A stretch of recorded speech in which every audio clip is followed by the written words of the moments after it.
17 करोड़ मुसलमानों को यूसीसी कबूल है? क्या 17 करोड़ मुसलमानों को पीएम मोदी पर भरोसा है? क्या 17 करोड़ मुसलमान यूके की कानून व्यवस्था में सुरक्षित हैं? क्या 17 करोड़ मुसलमानों को वक्फ बोर्ड की जमींदारी पसंद है? क्या 17 करोड़ मुसलमानों को वर्शिप एक्ट से ऐतराज है?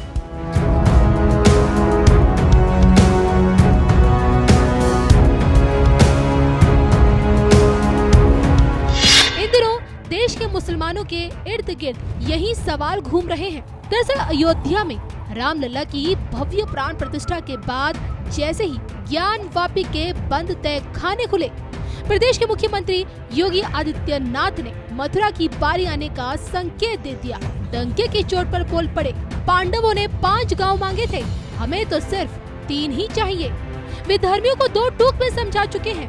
आक्रांताओं का महिमा मंडल अब देश को स्वीकार नहीं है। अब जो कि 2024 के लोकसभा चुनाव में 100 दिन का समय बचा है और जिसके चलते अयोध्या काशी के बाद दुनिया की नजरें मथुरा पर घूम रही हैं। और ऐसे में यूपी की डबल इंजन सरकार में देश के मुसलमान के मन में क्या है, ये जानने के लिए श्री कृष्ण जन्मभूमि पहुंची धर्म ज्ञान की टीम से देश के एक मुसलमान ने अपने दिल से क्या कुछ कहा, सुनिए। तो जिन पे सबूत होगा वो काहे को जाएगा, क्यों जाएगा? बांग्लादेशी थोड़ी है हम, और वो सारा कुत्ता पाकिस्तान से हमें क्या लेना देना होगा उससे? हमारे तो मोदी जी आएंगे लौट के दोबारा, और किसको देखेंगे? अभी तो दोबारा देखेंगे। जब एनर्जी को लेकर क्या आग लगे ममता जी। मोदी जी की सरकार में आप लोगों का विकास हो रहा है? विकास बढ़िया हो रहा है, ठीक हो रहा है विकास, तो विकास में कोई खराबी नहीं हो रही। लेकिन कुछ लोग तो ये कह रहे हैं कि मोदी सिर्फ सनातन धर्म को ही आगे लेके जा रहे हैं, मुस्लिमों के साथ अन्याय कर रहे हैं। हाँ, ये तो सब ठीक चलता है, इतने बड़े देश में कहीं ज्यादा कहीं कमती तो होता ही रहता है, ये तो सब ठीक है। और यूसीसी के बारे में पता है आपको? यूसीसी यूनिफॉर्म सिविल कोड, हाँ दिल्ली सुप्रीम कोर्ट में चल रहा है। हाँ ठीक है, क्या कहना है? अब सुप्रीम कोर्ट जो करेगा वो मान लेंगे हम। सुप्रीम कोर्ट कर रहा है वो मान लेंगे, सही फैसला करेगी सुप्रीम कोर्ट, हमारे साथ गलत थोड़ी कर देगी। उत्तराखंड ने पेश किया है यूसीसी। अब ये तो वो जाने, उत्तराखंड वाले जाने, था हमारी बात करो। उत्तराखंड में वहाँ से शुरुआत हुई है तो पूरे देश में यूसीसी लागू होगा ना? होगा तो जिन पे सबूत होगा वो काहे को जाएगा, क्यों जाएगा? बांग्लादेशी थोड़ी है हम, कुछ 10 साल से 20 साल के आने वाले थोड़ी हैं जो हमको जो परेशानी होगी। क्या सबूत चाहते हैं? भारत हमारा है, हम भारत के हैं, हम कोई पाकिस्तान चले थोड़े गए थे पाकिस्तान, और वो सारा कुत्ता पाकिस्तान से हमें क्या लेना देना होगा उससे?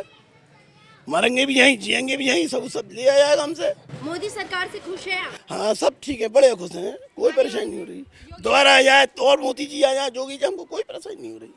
बहन जी हमको कोई परेशानी नहीं हो रही, हम झगड़ा फिसाद नहीं चाहते, अमन चैन सरकार चला रही है, बढ़िया चल रही है सरकार। अच्छा, वक्फ बोर्ड को लेके आपका क्या कुछ कहना है? वक्फ बोर्ड क्या? वक्फ बोर्ड जो जमीन वाली, अच्छा ये है। वक्फ बोर्ड तो अपना काम करेगी, हमारा काम कहाँ सुनेगी? वक्फ बोर्ड जाना है, वक्फ बोर्ड के काम वाले जाना है, इसमें आपका कोई सही नहीं? हमारा कुछ नहीं है, हमारा क्या लेना है? ना हम पे वक्फ बोर्ड की जमीन है, ना वक्फ बोर्ड पे रहते हैं हम। वक्फ बोर्ड जाना है, किसे देखना चाहते हैं आप? हमारे तो मोदी जी आएंगे लौट के दोबारा, और किसको देखेंगे? अभी तो दोबारा देखेंगे। राहुल गांधी। अरे आग लगा भाई राहुल गांधी के मुंह पे, क्या करा राहुल गांधी ने हमारे साथ? क्या किया? आराम से चैन से सो तो रहे हम। अब क्या किया राहुल गांधी ने? मुसलमानों को पीछे छोड़ा, घोंपना मारना, छोड़ा घोंपना मारना, चुपका दिया, प्यार कर दिया। मोदी जी कह के तो मार रहे हैं, मारेंगे तो फिर। केजरीवाल बोल रहे हैं अरे आग लगा केजरीवाल दिल्ली में जाके देखना उसे। कहते हैं कि देश का मुसलमान, हाँ 17 करोड़ मुसलमान हाँ सुरक्षित है मोदी की सरकार में। सुरक्षित है सब बिल्कुल। अच्छा, ओवैसी को लेके आपका क्या कहना है? मुस्लिमों की मसीहा कहा जाता है उनको, लेकिन कुछ हम तो नहीं कहते मसीहा वसीहा, हमारा क्या काम है मसीहा देखने? वो उधर देखेगा हैदराबाद को, हैदराबाद देखेगा, हम अपने घर देखें, हैदराबाद देखें। जब हमें मारता है कोई तो क्या वैसी आता है कि हमको बचाने? अच्छा, राम मंदिर ट्रस्ट के जो कोषाध्यक्ष है उन्होंने कहा है कि जिस तरीके से अयोध्या तो दे दिया आपने, ठीक है, खुशी खुशी अगर आप काशी मथुरा भी दे देते हैं, वो तो पूरे भारत को ही ले लो ना, खुशी खुशी सारे मुसलमानों को मार के बंद काट दो। नहीं, उन्होंने मारने की बात नहीं की है, तो फिर क्या बात करें? की बात की है कि खुशी खुशी अगर ऐसा कोई दे भी देगा? घर किराएदार तो खाली करता नहीं है घर को खुशी खुशी, वो भी केस चला के लेता है। ऐसा कोई दे भी देगा? है 500 साल से रह रहे हैं, 500 साल का कब्जा, 200 साल का कब्जा, 400 साल का कब्जा, ऐसे कैसे हो जाएगा बताइए आप? देश के प्रधानमंत्री से एक देश का मुसलमान क्या चाहता है? इंसाफ। किस चीज का इंसाफ? ये बाबरी मस्जिद का ये चल रहा ज्ञान बाबरी का ईदगाह का, इन पे ध्यान दें और इंसाफ से कर दें सही तलामती से। लेकिन ज्ञान माफी में तो ये देखा जाता है ना कि वहाँ पे पहले से मंदिर का स्ट्रक्चर वहाँ पे मिला है। अच्छा सुनिए, मैंने मानी उसके अंदर मंदिर है, ठीक है, आप भी कह रहे हैं, मैंने मान लिया। मुसलमानों की नमाज नहीं हो सकती फिर उसके ऊपर? अगर त्रिशूल भी लगा हुआ है मस्जिद के अंदर तो नमाज नहीं होगी। फिर वो 500 साल से कहाँ चले गए थे मंदिर वगैरह? तो या फिर मुसलमान गलती क्या, नमाज पढ़ रहे थे वो? लेकिन अब हिंदू उस गलती को सुधार रहे हैं ना, जो इतने सालों से नहीं कर पाई, कांग्रेस की सरकार नहीं कर पाई। अब मोदी राज में ये सारी चीजें देखने को मिल रही हैं। अब ये तो मोदी जी जाने और कानून जाने, हमें नहीं मालूम अब आगे की। अब हमको हिल जाए नहीं, सही है, हमारे सरकार सही काम कर रही है, कानून में होगी वो कानून देखा जाएगा। चलिए लास्ट पॉइंट, मोदी जी के लिए आपके दिल से क्या निकलता है और योगी जी के लिए आप क्या कहना चाहते हैं? बस। योगी जी हमारे बढ़िया आदमी, बढ़िया सरकार चला रहे हैं। योगी जी गुंडागिर्दी खत्म कर दी शहर में, मोदी जी सही काम कर रहे हैं हमारे। ठीक 10 में से कितने पॉइंट्स देंगे मोदी जी को? मोदी जी के 10 में से हम तो 10 ही दे देंगे, एक कम रहेगा तो कोई बात नहीं है। योगी को? योगी को तो हम पूरे 11 दे देंगे, अगर 11 पॉइंट लाएंगे तो हम। अच्छा, बंगाल की जो मुख्यमंत्री ममता बनर्जी को लेकर क्या सोच? आग लगे ममता जी जगह मही की बात करो, ले आइए बहन जी अपना काम करिए। परिवार के दूसरे सदस्य के लिए दूसरा कानून हो तो क्या वो घर चल पाएगा क्या? कभी भी चल पाएगा क्या? फिर ऐसी दोहरी व्यवस्था से देश कैसे चल पाएगा? हमें याद रखना है कि भारत के संविधान में भी नागरिकों के समान अधिकार की बात कही गई है। साथियों, ये लोग हम पर आरोप लगाते हैं, लेकिन सच ये है कि यही लोग मुसलमान करते हैं। अगर ये मुसलमानों के सही मायने में हितैषी होते तो अधिकांश परिवार, मेरे मुस्लिम भाई बहन, शिक्षा में पीछे न रहते, रोजगार में पीछे न रहते, मुसीबत की जिंदगी जीने के लिए मजबूत नहीं रहते। और सुप्रीम कोर्ट ने बार बार कहा है, सुप्रीम कोर्ट डंडा मारती है, कह रही है कॉमन सिविल कोड लाओ, लेकिन ये वोट बैंक के भूखे लोग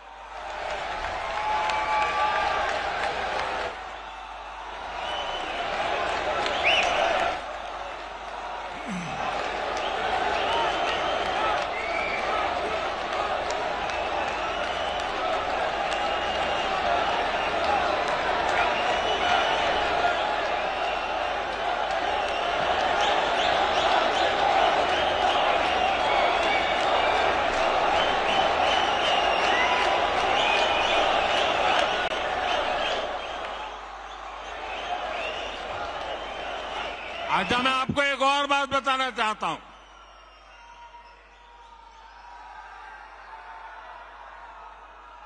अगर आप हमारे मुसलमान भाई बहनों की तरफ देखोगे और मैं देखता हूं कि जो हमारे पसमानदा मुसलमान भाई बहन हैं, ये वोट बैंक की राजनीति करने वालों ने हमारे जो पसमानदा मुसलमान भाई बहन हैं, उनका तो जीना भी मुश्किल करके रखा हुआ है। वो तो तबाह हो गए, उनको कोई फायदा नहीं मिला है। वे कष्ट में गुजारा करते हैं, उनकी आवाज सुनने के लिए कोई तैयार नहीं है।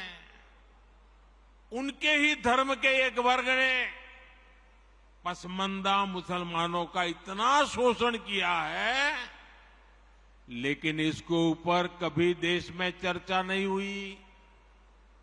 जो पसमानदा मुसलमान है, उन्हें आज भी बराबरी का हक नहीं मिलता, उन्हें नीचा और अछूत समझा जाता है। इसी समाज में मैं मुसलमान समाज की बात कर रहा हूं। मुसलमान भाइयों में जो हमारे पसमानदा भाई बहन हैं, जो पिछड़े हुए हैं, मैं उनकी बात करता हूं। पसमानदा मुसलमान मोची होते हैं, भिस्ती होते हैं, जोगी होते हैं, लाल बेंगी होते हैं, भटियारा होते हैं, मिरासी होते हैं, डफाली होते हैं, मुकेरी होते हैं, मदारी होते हैं, जुलाहा होते हैं, लंबाई होते हैं, बेदा होते हैं, बामणिया भी होते हैं, छिया होते हैं, लहरी होते हैं, हल्दर होते हैं, सिकदर होते हैं, कितनी ही जातियां।